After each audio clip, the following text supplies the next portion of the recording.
Hello, everybody. This is Butler Bulldog Bill, and I'm here to recap the game last night of the Butler Bulldogs playing at the University of Wisconsin-Milwaukee Panthers. Um, Butler did a pretty good job for the most part in the first half. Jumped out to a 21-13 lead. 5 minutes left in the first half. Wisconsin-Milwaukee hadn't really gotten into the groove yet. Butler seemed to be doing pretty well. Both teams weren't shooting the ball very well in the first half. Defenses were dominating, and but yeah, Butler took the lead with 21-13 with about 5-6 minutes left in the first half, and they allowed Wisconsin-Milwaukee to close the gap to 25-24 at the break. Butler with the lead. In the second half, Butler just pretty much, they just kind of laid down a bit. The terrible shooting that they've had for most of the season plagued them in the second half, so it reared its ugly head. Wisconsin-Milwaukee started the second half on a 13-1 run, and at a place like Wisconsin-Milwaukee, that is definitely one of the better, if not the best, home court advantage in the Horizon League. And you've really got to be able to execute at a place like that. You've got to help yourself all you can, and if the shots aren't going down, you're going to be in big trouble there. They've got a great crowd, and it's just too much to overcome if you're not shooting the ball very well. And that's exactly what happened to Butler last night. Second half they just gave it away. And then they started to give it away with about 5 minutes left in the first half, and it was just something they couldn't recover from. It doesn't help when you shoot 28% from the field for the game, and Butler took 16 three-pointers last night and only hit one. This is a very young team, and that's a legit excuse this year. This team lost Gordon Hayward, 2 years ago after the national championship game against Duke. And last year they lost Matt Howard and then Shelvin Mack. And now they lost other players along the way as well, Sean Van Zant and guys like that. But this team that they've got right now, not a whole lot of them had any big game experience last year, other than Ronald Norred, Andrew Smith, Chase DeGaulle, Kyle Marshall, and other than that, most of those guys are pretty much new or finally getting playing time, and they're just not able to do a whole lot, at least not right now. They've not hit that groove, and they're playing inconsistently. There are times where things seem to be going right, and there are times when things go really wrong. And sometimes it even happens within the games. They had a game against Louisville earlier this year where they were up in that game until about 10 minutes to go, and then they pooped out. The youth and the inexperience, kind of took over. The same exact thing happened at Indiana. They were in that game till about 10 minutes to go, and they pooped out there. And then they've had games against teams like Gardner-Webb, Chattanooga, Stanford. They do good, and they start to fall off, and then they do good, and they start to fall off, or they get far behind, and then they have to make a comeback just to win by a couple points. That's basically how the season's gone, and last night they started off pretty well, and they just faltered.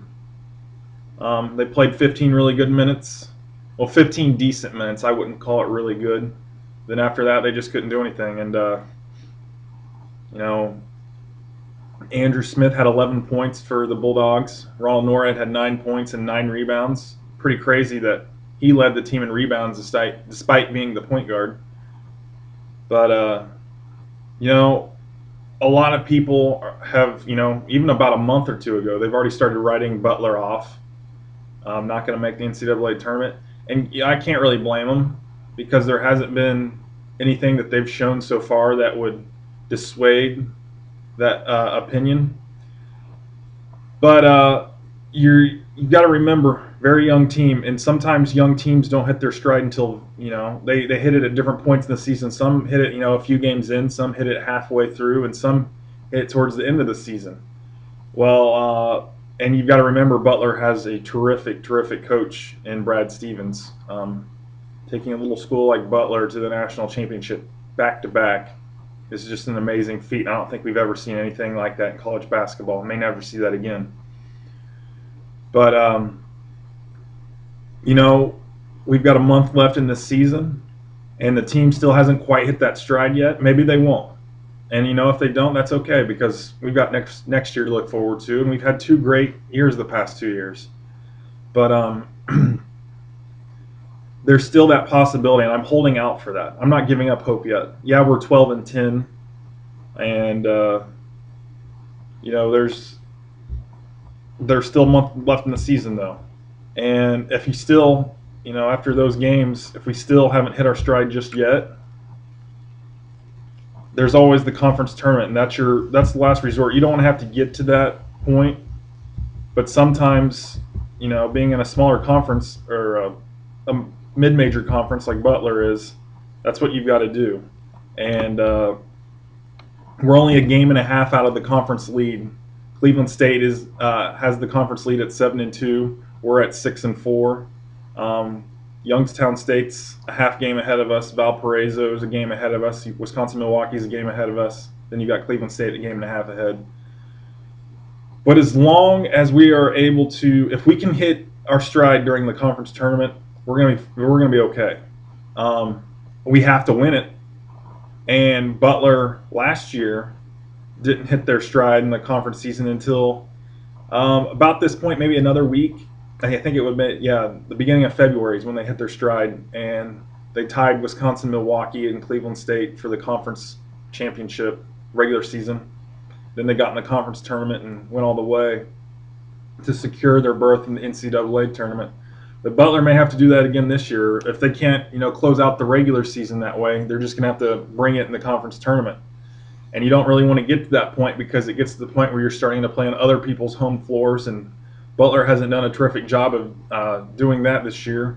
Lost at Cleveland State, lost at Wisconsin-Milwaukee, and I don't really want to have to get to that point where we've got to play on those other teams' home floors, especially with the young team that we have. But hey, if it comes to that, we're just gonna have to win them. And Cleveland State's really good. Wisconsin-Milwaukee's really good, and I think Valparaiso is even a tough team. Detroit, for some reason, was tough against Butler this year. I hope it's not the same, once we play them again in a few weeks, but hopefully we can beat them at home. But we've got a tough out, but it's not impossible. It's not an impossible task to overcome, and we'll see what happens. Our next game is tomorrow at the University of Wisconsin-Green Bay, the Phoenix. We beat them earlier in the year at home, so this is going to be a little bit different going on the road to play them. It should be a close game. I would hope that we win, but like I said, it's not going to kill us if we don't. We've always got the conference tournament as a last resort. So thank you everybody for watching. I will try to upload a video on Monday recapping the Butler at Wisconsin-Milwaukee, or I'm sorry, the Butler at Wisconsin-Green Bay game. So go Bulldogs, and I'll see you soon.